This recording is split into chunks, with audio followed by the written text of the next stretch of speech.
Striktong patnubay at gabay ng magulang ang kailangan. May premyo ka sa akin mamayang gabi. Maaaring may masiselang tema, Happy birthday, Kagawad. More power to you.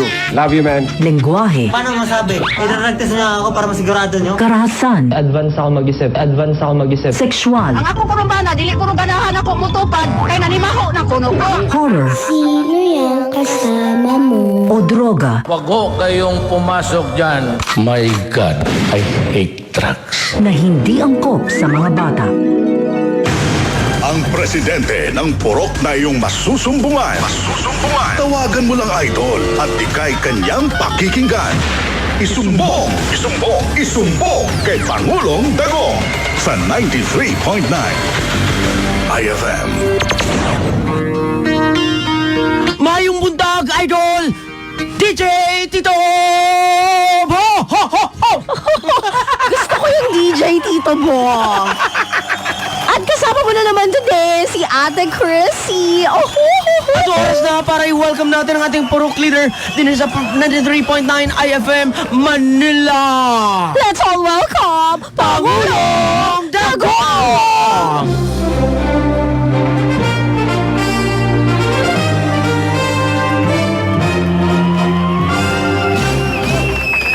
Please take your seats. Magandang araw, mabilis lang po ito. Babati lang ako sa magandang umaga sa inyo, Tito Bong and Ma'am Chrissy. Kaso wala pa kaming inuupuan, Pangulo. You sit on the air. And before we proceed, I would like to remind everyone, after the devastation of Raleigh, we have another one, si Shoni. And another low pressure area. Dito naman may bandang Mindanao to Visayas na naman. So, again, kapit bisig lang tayo para tuloy-tuloy pa rin ang buhay. Kahit amidst this pandemic, we will still continue to survive. Ganun ang mga Pinoy eh. We are survivor. Kaya para rin sa aking mga, yung nag-survive lang sa bagyo. To all the girls I've loved before. Ay, mga babae talaga. Yung iba na yung iba tinangay na. But anyway, idol, let's begin. Oras na, idol, para sa ating iba't ibang klase ng mga sumbong. Unang sumbong. Kung sino ang unang tumawag, ipapa-enroll ko sa aking pinakamamahal na Tito Bong Foundation. Akala ko may tumawag na kanina. Andyan na nga. Kasi parang may ibang boses kanina. Hello, idol, pangalan. Hello. Sino to? Hello. Dagong, Ate Chrissy, si Glenn Marto. Yes, Glenmore. Talagang inaraw-araw mo na si Tito mo. Kailan mo ba sagutin to, Bong? Sorry, busog pa ako.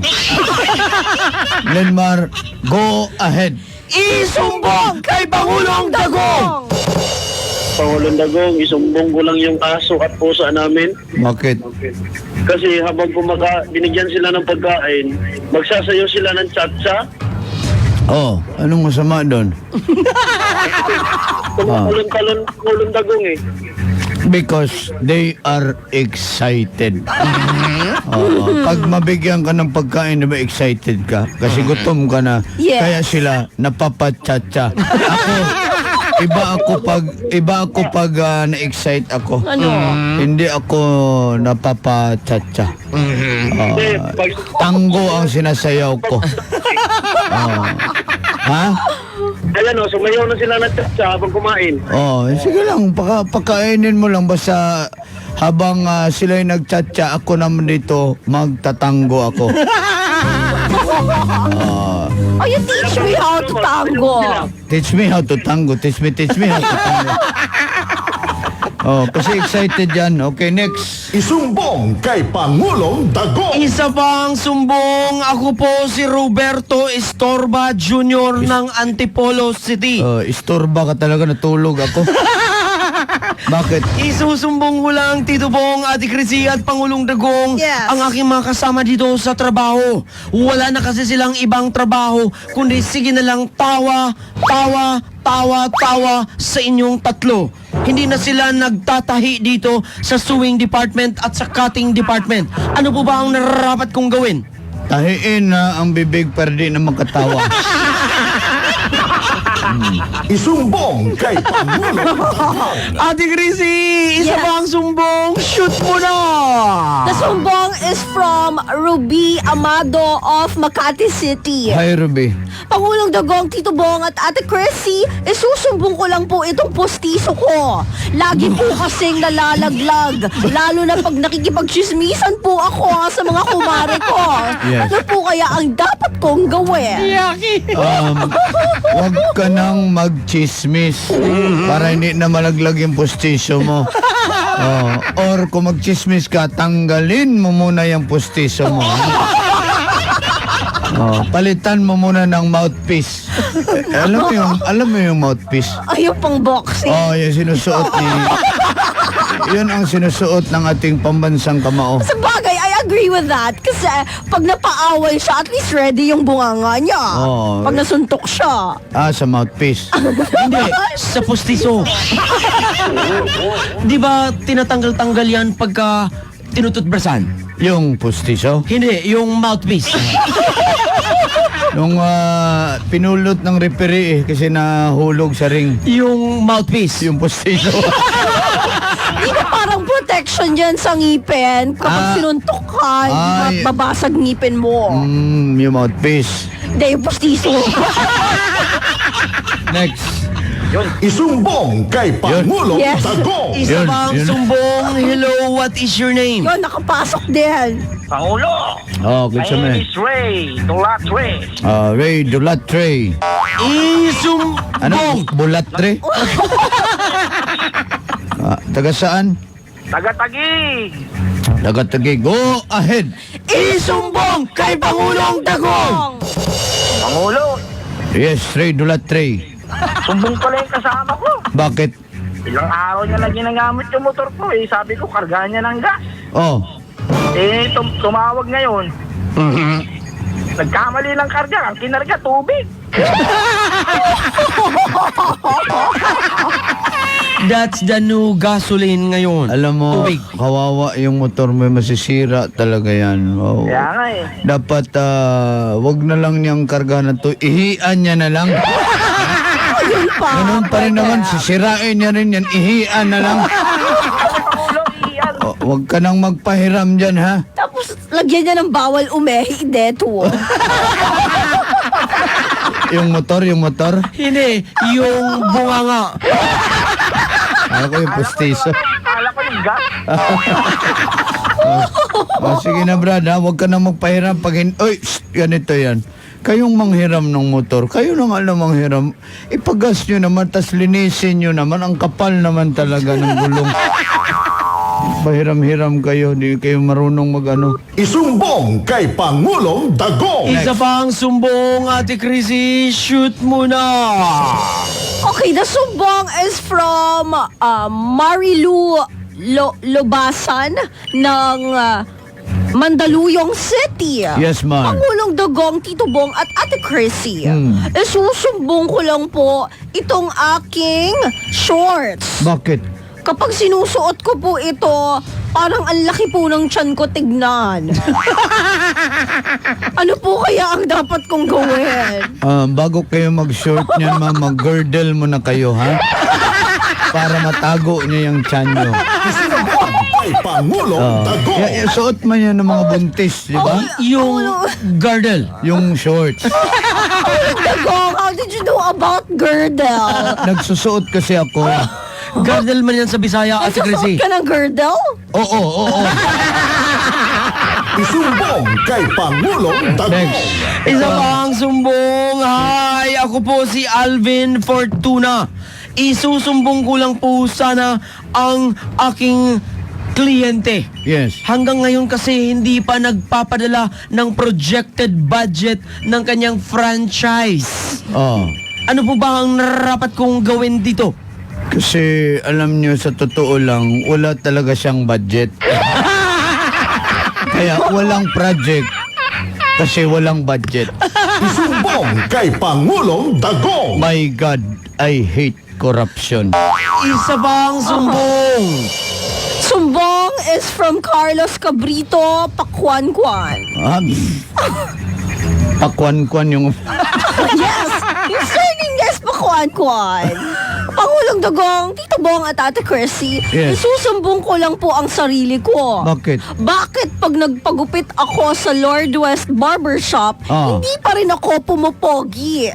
Dito po yan sa Paranaque. Lumipat ka ng ibang barbershop. Doon ka sa Fredrich or sa R&R o sa Lucky 7. Doon ka. Marami namang barbershop din. Kung gusto mo, ikaw na lang maggupit sa sarili mo. Maura mang itsura Isumbong kay Pangulong Dagong. Isa pang sumbong. Dito tayo sa ating linya, sa ating telepono. Hello, Idol, pangalan? Hello. Hello, Pangulong Tracom. Sino to? Si Tragong. Ha? Arnold. Si Arnold ko yan. Arnold. Sino ako? Pangulong Tracom. Gusto ka ipakong tika? Ha? Sorry po. Pangulo. Ayusin mo yung pangalan ko. Kung hindi, ilipat ko yung birthday mo. Go ahead. Isumbong kay Pangulong Dagong. Pangulo. Araw-araw na lang po ang ulam namin, tuyo, tsaka bagong. Ang hirap po na pong umihi. Parang may Hingi lang po sana ko ng tulong, Pangulo, kung anong gagawin ko kasi yun lang po ang kaya ng budget namin. Nahirapan ka na umihi dahil puro maalat ang ginakain nyo. Opo, Huwag ka nang umihi. Isumbong kay Pangulong Dagong. Trakong pala ha. Ipakong, hindi ka madugay ba? Isa pang sumbong. Hello, Idol. Pangalan? Kuya, Nuno. Nuno. Walang Nuno dito. Wala dito si Bulantoy. Ako lang po, Pangulo. Sino to? Pangalan mo muna. Nuno po, Pangulo. Nuno pala to. Ano pala yun? Sinuno sa punso pala ito. Opo. Taga saan ka no? Taga Pasay po, Pangulo. Okay, no, go ahead.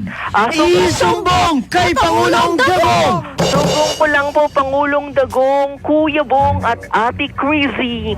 Kinain po, paano pang gagawin kinain po ng Dagang Costa yung anak niya? Ha? Kinain niya po, Pangulo, yung anak ng mga Dagang Costa. Dagang ko, ano yan? Yung dagang kulay puti po.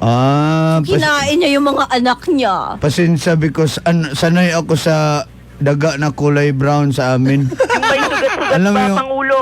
Yung may... Ew. Hindi, kasi yung dagang yun, nagluta yun, Pangulong Dagong. Kaya pumuti? Yes. Alam mo, brother, ganito yan. Pakainin mo yung daga para hindi nakainin niya yung mga anak niya. Kasi kung ayaw niyang kainin mo siya. Daga, Pangulo? Hindi, yung pustiso. Mukha ni mo eh. Isumbong kay Pangulong Dagong. Isa pang sumbong. Hi. What is your name? Hello. Binabahan tayo, Pangulong Dagong. Live na live ang programa. Miss call lang ito, miss call. Isa pang sumbong. Hello, telepono, what is your name? Hello. Good morning. Yes, morning. good morning. Anong pangalan mo? Adonis po, Adonis. Adonis, bukas na pala. Hindi, yung telepono. Go ahead. Isumbong kay Pangulong Dagong. Paulo, isumbong ko na yung isang DJ nyo, si In the Youth. Si Indayuts. Si Wala Indayuts, po kaming Indayuts na DJ dito. Bakit? Okay. Kasi po, sinabi niya yung totoong pangalan ni Papa Charles. Pwede ba yun live na live? Ibabanggitin yung pangalan niya? Babanggitin ang pangalan as long as hindi naman suspect. Or Thank you. not in the watch list. Okay yan. Okay yan. Pero kung nag-name drop ka para siraan mo ang isang tao, that is against the law. Okay? Oh. Isumbong kay Pangulong Dagong. That is... Adonis, magsara ka na. Dahil mag-orasyon na kami. Huwag mo namang ipasara, Pangulong Dagong. Diyan kami tumatambay ni Ate Chrissy. Magagaling sila dyan. Magagaling. Nahawakan mo, Ate Chrissy. Isama mo si Melvin. Si Melvin no, susama. Magaling sila magluto dyan. Fishball at saka french fries. Ang ginawa na palang milk tea shop yun. Mag-orasyon na tayo. Oras na para sa inyong iba't ibang klase ng inyong mga parasyon, para saan at para kanino, malalaman natin yan right after the Orimos. Sa lahat, para hindi kayo lalamigin dahil sobrang lamig ng umaga ngayon. Habang kayo'y nilalamig para uminit ang katawan, bigkasin nyo ang Onod, bakag, bakag, onod, boto, laman, laman, boto. Onod, bakag, bakag, onod, boto, laman, laman, boto. Paorasyon kay Ana Scialo at kay Ronalyn Turla Balangkit, pati na rin kay Albert Batalier at pati kay Jelay Chico Che, pati na rin kay JC Vargas Code at sa boss niya na si Joseph Tubo ng welding ng side stand ng motor niya, pati na rin welding ring. pati na rin kay Gilbert Herrera Vicente, Julius Rivera Samson, Frederick Gilier, Gil Salimbangan at kay Prince John Christian Pansipane. Nilalamig maligo na kayo. Sa lahat na rin ng mga tropa at mga nagmamahal kay Clyde Reyes at lahat ng mga Reyes family, kay Roberto Estorba Jr. Estorba ka talaga. Maging ang kanyang mga kasamahan sa industriya ng pagtatahi na perte daw ka Dax, ang mga taga-suing department at jutes lang daw ang cutting department. Tahiin niyo ako. Si Ana Marie Lahaw-Lahaw, Henry Apor, Elizabeth Nacionales, Marian Malabuyo, Leor Cayuda, at Roland Hinobiano, Lidnak, Jocelyn Lariosa, ako si Jomar Alan Kisto, Marvin Mark Bautista, Michelle Malayas, Raylene Honor, at si Glenn Alum, at sa lahat po ng mga sumusubaybay sa atin, mga taga-tasty, dyan si Henry at kay Boss si Boss EJ, at ito pa pinapanood ko ang napakagandang nag-TikTok, tingnan mo, wow, napaka-sexy, sana all. At sa lahat na rin ng mga tropa at kapatid ni Tilapia na si Ninette Dulance na nasa laundry time na ngayon nagtatrabaho dito sa New Manila sa Quezon City, kauban ni Ruth Vergel at si kisa katong lalaki dito na nakigyog-gyog sa tubig, si Onyok pala, at saka basta si Colasi, Susan. si Ate Susan at lahat ng mga taga-laundry time. Oras na, Idol, para sa ating pinakamamahal na last talk. Go!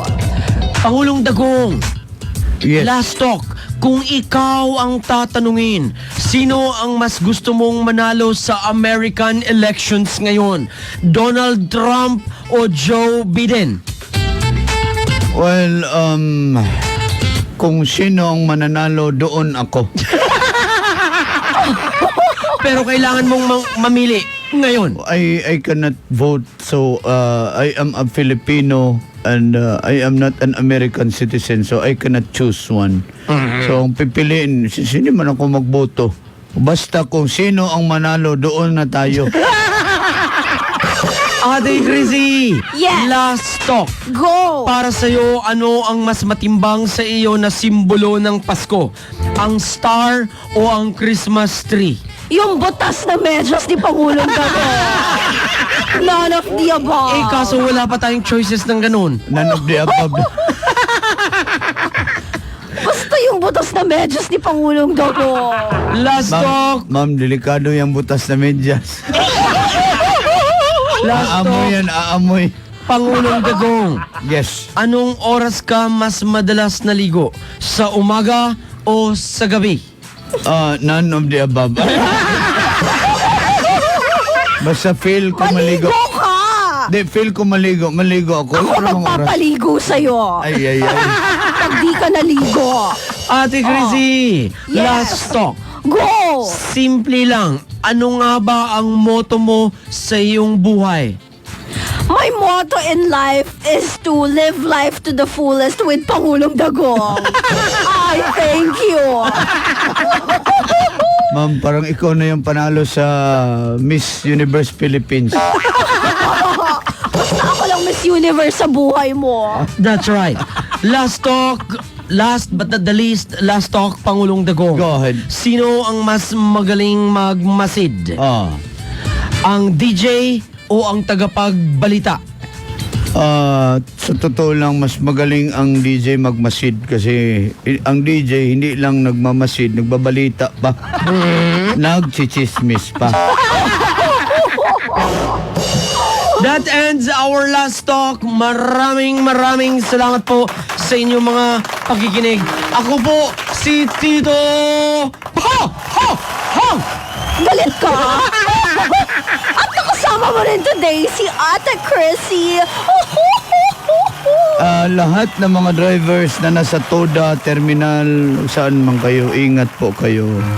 At lalong-lalo na yung mga dadaanan ni Bagyong Shoni, ingat po tayo dyan. Yes. Huwag kayong mag-alala. Wala pa naman si Bagyong Shoni, matulog na muna ako. Pag magbagyo, gusto nilang nasa labas ako eh. Kaya mag-ingat po tayo and of course, patuloy lang sa pag-observe our health protocols upang mabuhay po kayo. Hanggat gusto nyo! Check your oras, Idol! 11:40 na! Oras na para sa ating pinakamamahal na pamimigay ng load. This time check is brought to you by Tiger Beer. Ano mang dumating,